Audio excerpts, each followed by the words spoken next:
My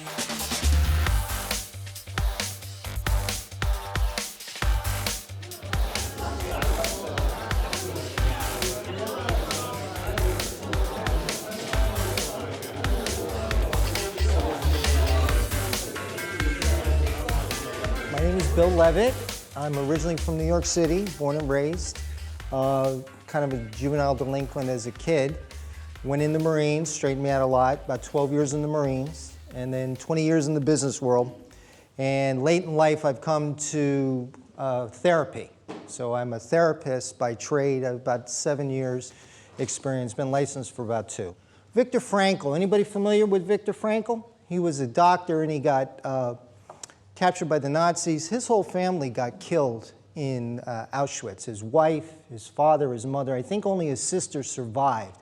1942, he went in and really went into a tough place. He had a manuscript for The Doctor and the Soul, which was his seminal work, and Nazis destroyed it.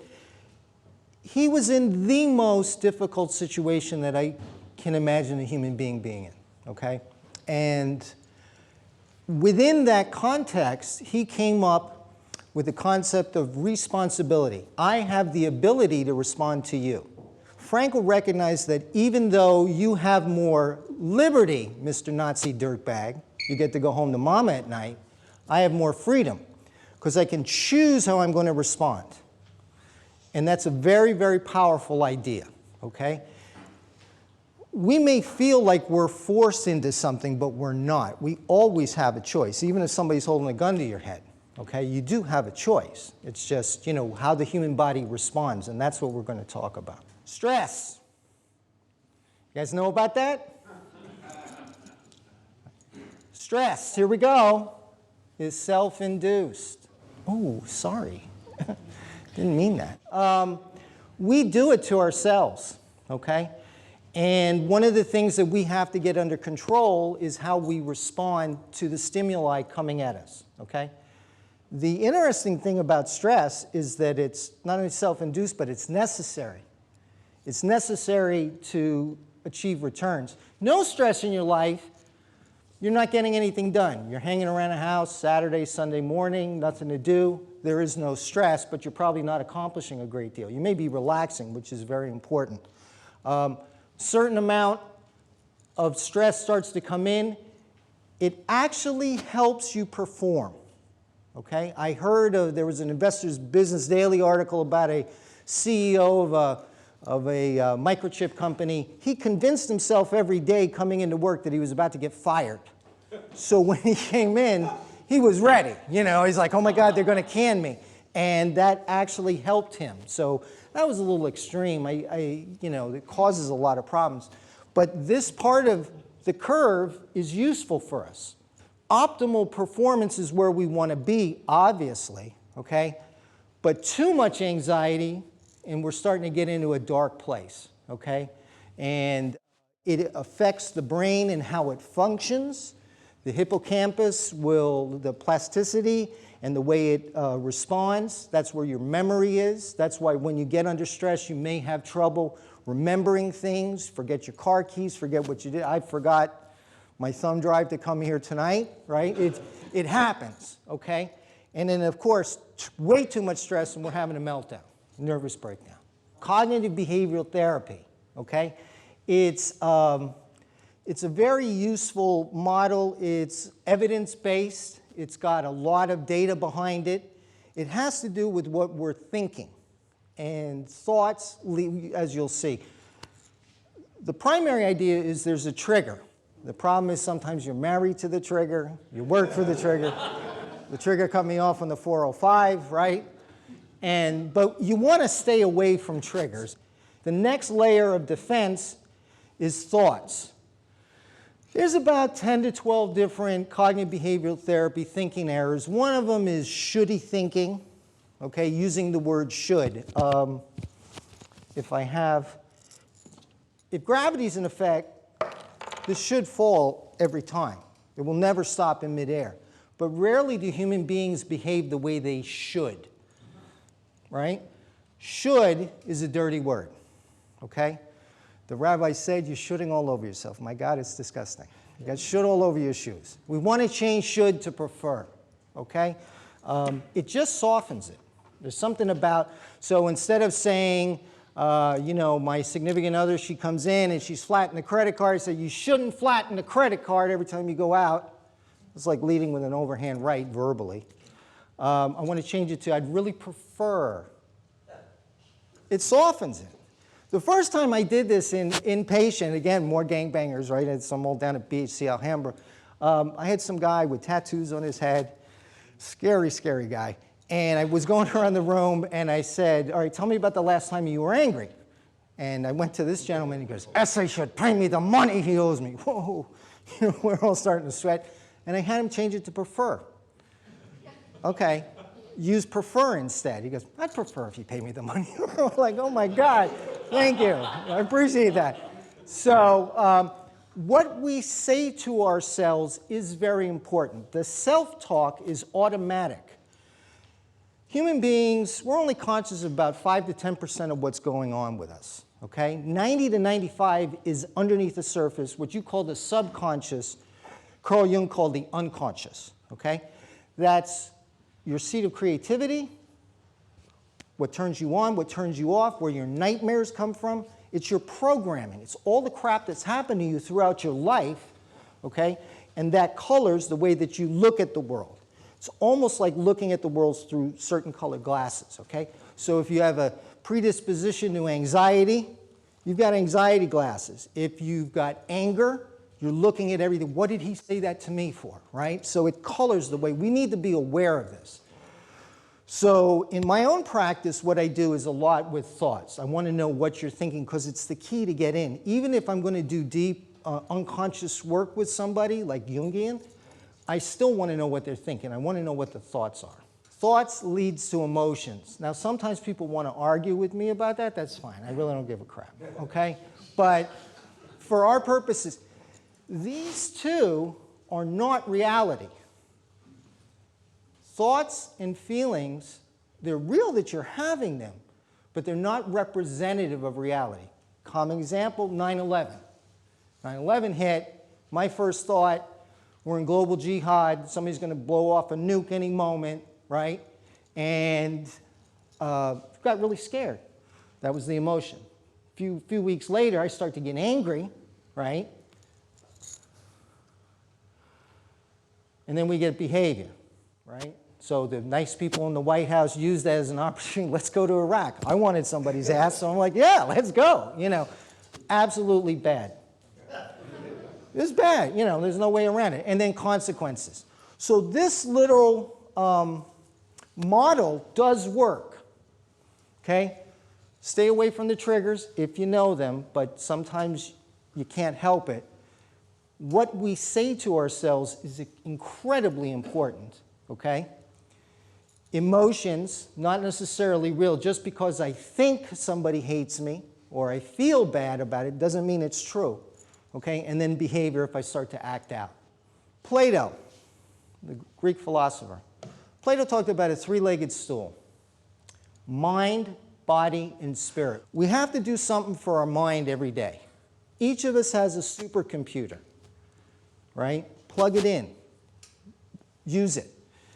Turn the idiot box off. Okay? Read a book. Do Sudoku. Do the New York Times crossword puzzle. Do something for your head. Okay? Plug it in. You guys are very involved in your careers and what you do, so I'm pretty sure that your professions allow you to plug in. Okay?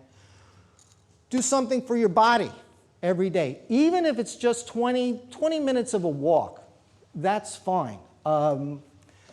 Any kind of aerobic exercise. Exercise releases endorphins, dopamine. It burns off stress. It's very, very good for you. Now, what we were discussing, if I heard Woody correctly, was, you know, you guys are going 12, 14 hours a day, right? I mean, you know, constantly. You're going to have to find time to get some exercise. Like I said, even if it's a 20-minute walk, it would be great if we could all take off for 2 hours, go to a gym. Can't always do that. But get something along those lines. And then the third one is spirit. Okay? I've worked with Satanists. Rosicrucians, Orthodox Jews, Catholics, Jehovah's Witnesses, okay? I leave spirit very, very opaque. We don't know what spirit is. It might be a particle that pops out your ear when you die, goes back to the God particle. We don't know, okay? It is important for each of us, whatever your understanding of spirit is, to use it, okay? It calms you. More war stories. So, working at the hospital, had a guy walking up and down the aisle, and I don't want to talk about Jesus, I want to talk to the devil. This is a psychiatric facility, right? And everybody's like, well, I used to would wear ties, and I would have Egyptian ties, and I had a tie with the Eye of Ra.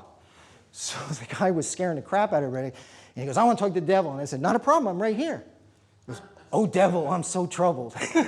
So he started to talk to me, and he goes, I got baby mama troubles and gang banging, and I'm doing meth, okay? And what he told me was, my spirit is troubled. What do we call alcohol? Wine and spirits, okay? Spirit, what this gentleman felt was that the world was pressing him in. All of the things that he was involved in, and just like you, your world sometimes presses you, it pushes you. And that's when we start to reach out for something else, right? You work like a 14-hour day, busted your ass, you get home, give me a blunt and a beer, all right? I just need to just stop, right? So that's the reality, but that's not useful for us. So the first thing that I do when talking about spirit is, and even when I've had atheists in session, and they're fine with this, okay? What we want to do is we want to look at, this is a machine. The body is a machine, and the mind is the software, okay? And it runs what you're doing, and that goes along with the CBT model, okay? So the very first thing that we want to do is learn to control the body, okay? I teach it's called the fourfold breath. It's a pranayama yoga technique called samavritti. Dialectical behavior therapy calls it square breathing, but it really, really works. It's deceptively simple, okay? Breathe in for 3 seconds, hold it for 3 seconds, let it out slowly over 3 seconds, and then no air for 3 seconds. Now the no air is the tricky part, because at first you're going to feel like you're suffocating, but you're not suffocating, okay? We'll get air back in. Actually, we could probably do it. One other thing is when you breathe, you want to breathe with your belly, okay? So usually when I tell people take a deep breath, they're doing, that's clavicular breathing. Clavicle, and it's not deep breathing. We want to breathe with the belly. So when you breathe in, you should actually breathe through the belly. Force air into the lungs, pushes the diaphragm down, and that pushes the stomach out, okay?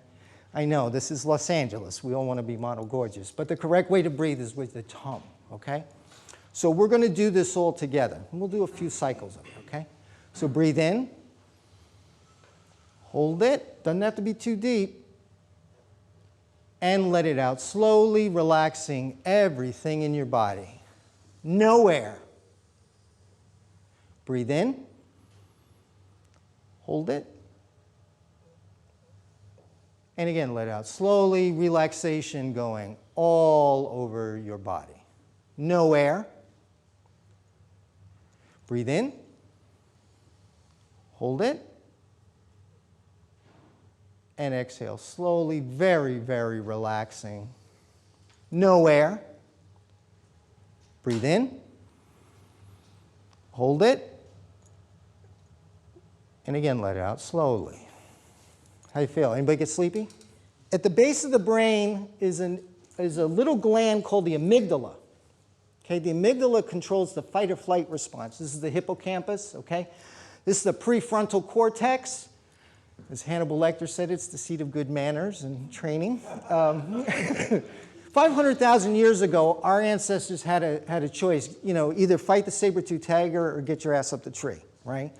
And we don't have saber-toothed tigers. We have guys in the 405 or spouses or fun things like that. But the amygdala still kicks in, okay? When the amygdala kicks in, when it activates, your body it sends a message to the stomach, and your body produces cortisol and adrenaline. Cortisol is the stress hormone, and adrenaline is the car ran over my kid, got to throw the car off my kid, right? Neither of those are effective for when you're doing your jobs. Okay, so somebody above you in the food chain has called you and said, I need this right now, but you said it was next week. I know, but we need it today, right? Amygdala will kick in, okay? That breathing technique I just taught you, you can do it in 1 minute. 3, 3, 3, and 3 is 12 seconds, right? 5 cycles is 1 minute. You could take 1 minute out of your day. I have some clients that, producers, and they're getting, texts all the time. I said, just stop your day. You don't have to answer every email immediately, and just do the breathing. And get the machine under control. It will work, okay?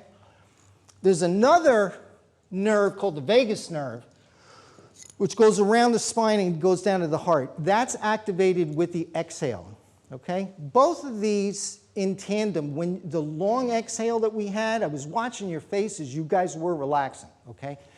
So that we shut off cortisol, we shut off adrenaline, and we release oxytocin.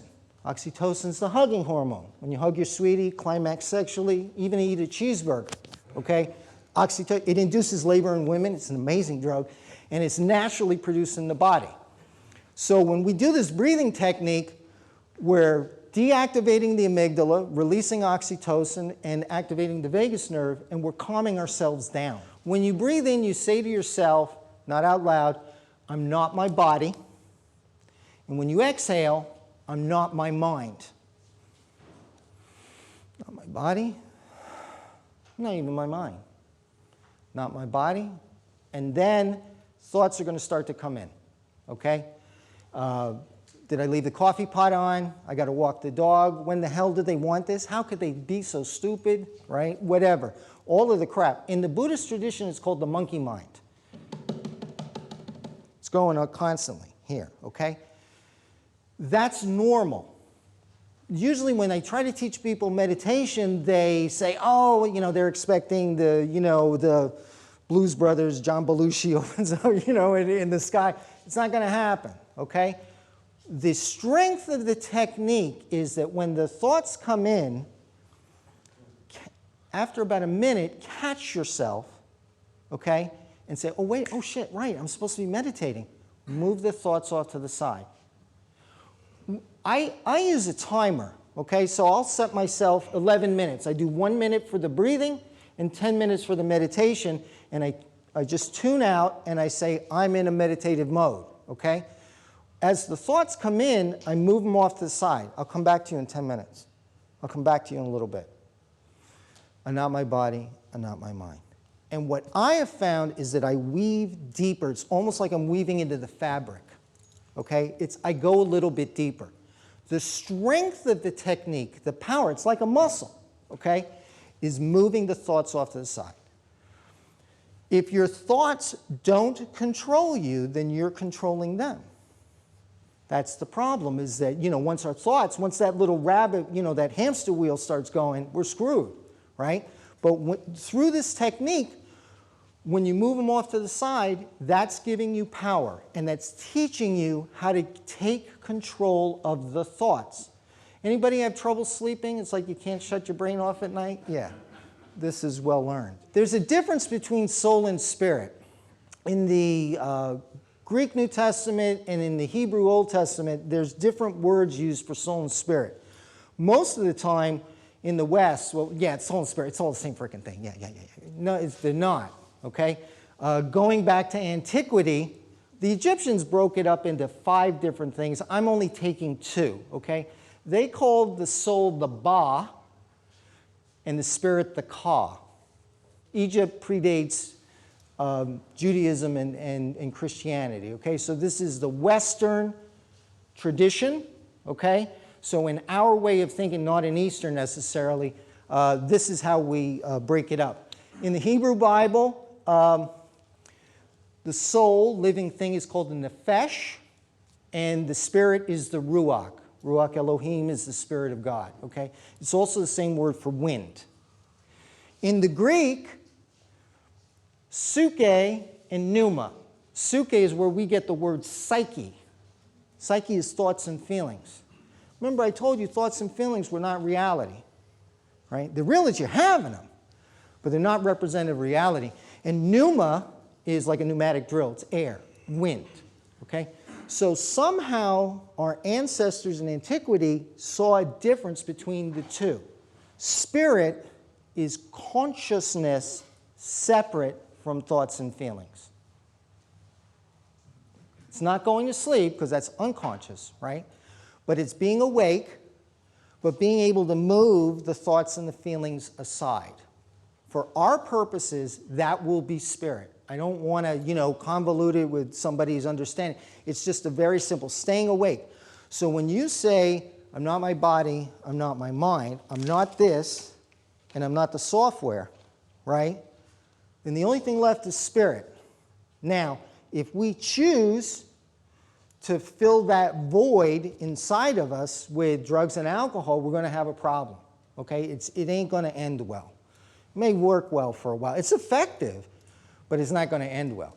What we want to do is learn to cultivate that consciousness and set what's ailing you aside. Because your thoughts, remember, stress is self-induced, right? We're doing it to ourselves, even though it's that guy on the phone yelling at me, right? But I'm choosing, if I was changing jobs, I wouldn't care if that guy was yelling. Yeah, get in line, right? I wouldn't worry about it. But if I'm going to stay with the company, I got to make my boss happy, right? So this led me into Zen. In Zen, they want you to do one thing at a time. Sounds great, right? The problem is that in our materialistic Western society, we want you doing 2 or 3 things. Once the computers came online, I think it was Rockefeller that was watching everything with his little Ledger B, I think it was called, and he took, how much everybody was making. He figured it all, Henry Ford. So we have a tradition in the West of measuring productivity. Looks good on paper. The problem is, human beings are serial processors. We're not parallel. I wish I was. But I can't have a conversation with you and read a book, right? That's one of those running jokes, the husband's at the breakfast table and the wife comes in and, I'm leaving you, honey, that's great, right? He's not paying attention. If I'm going to pay attention, I have to be present with you. I have to make eye contact, I have to see you, I have to be there. It's serial, right? Now, that's also, you can't really read and do 2 or 3 things at the same time. We can do it if it's automated. You can run the washing machine and the dryer, right? And then talk to your spouse over the table. But they're hard to do all the same. It's very, very difficult. Now, everybody in this room is tasked with producing at least several projects, probably more, maybe a dozen, I don't know, right?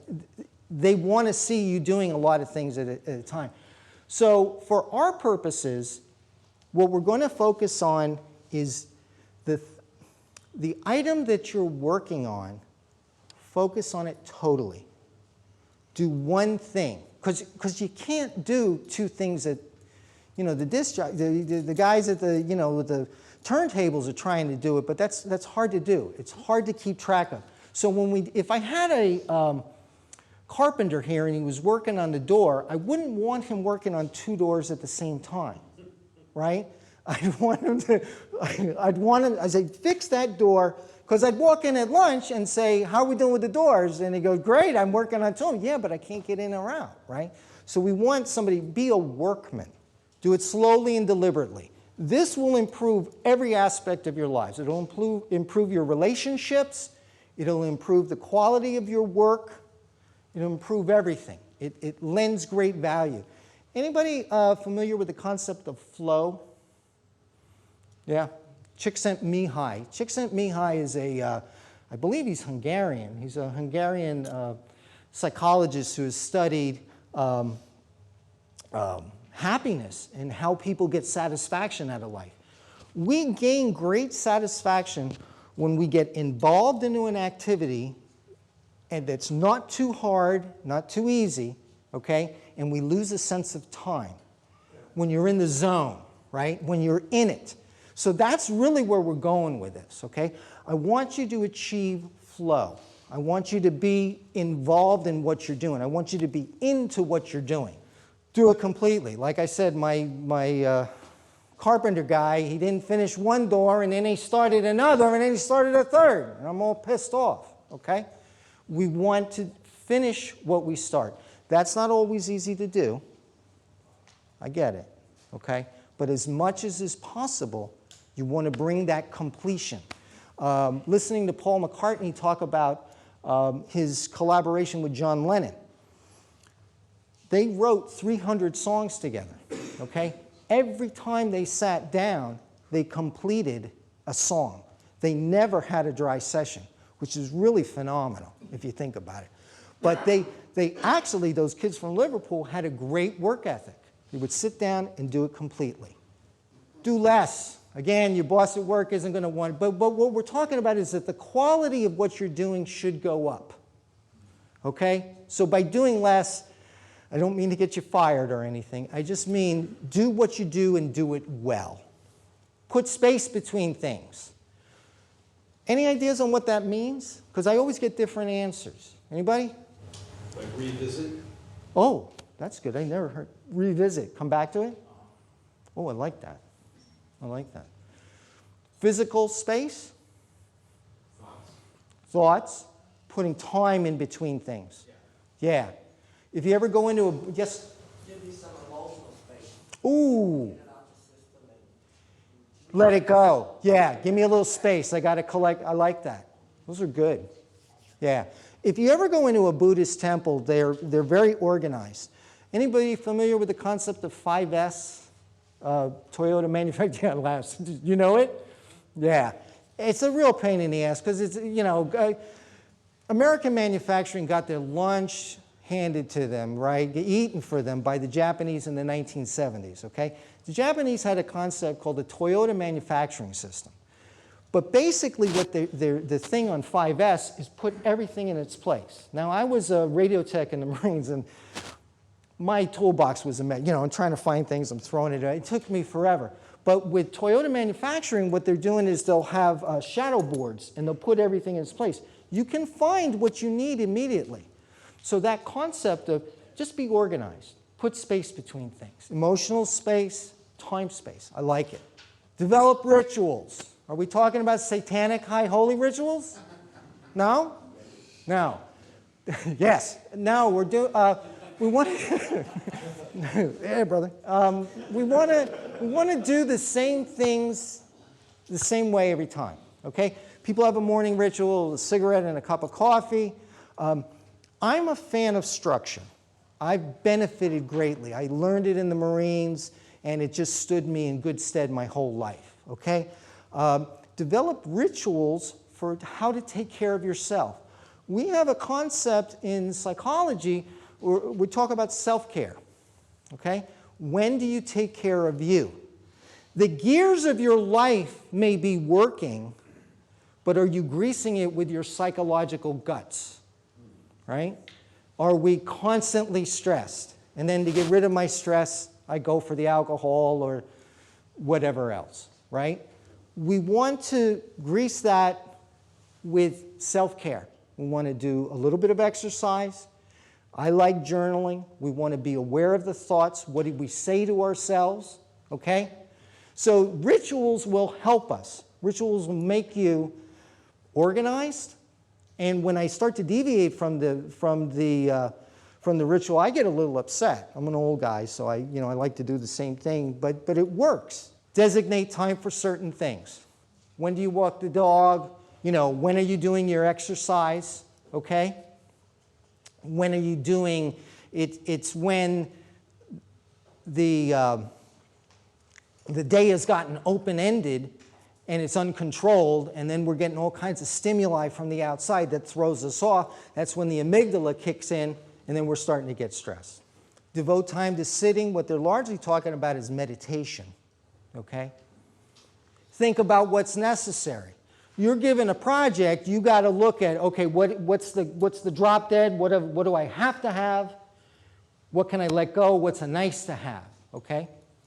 Live simply. Oh, yeah. We don't need complicated lives, guys, okay? So what we want to do is try within the confines of what we're doing, we want to live as simply as possible.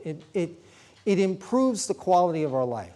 If you can start to get flow into your life, where you're engaged in an activity, if you can do the self-care, stay away from the drugs and the alcohol, right?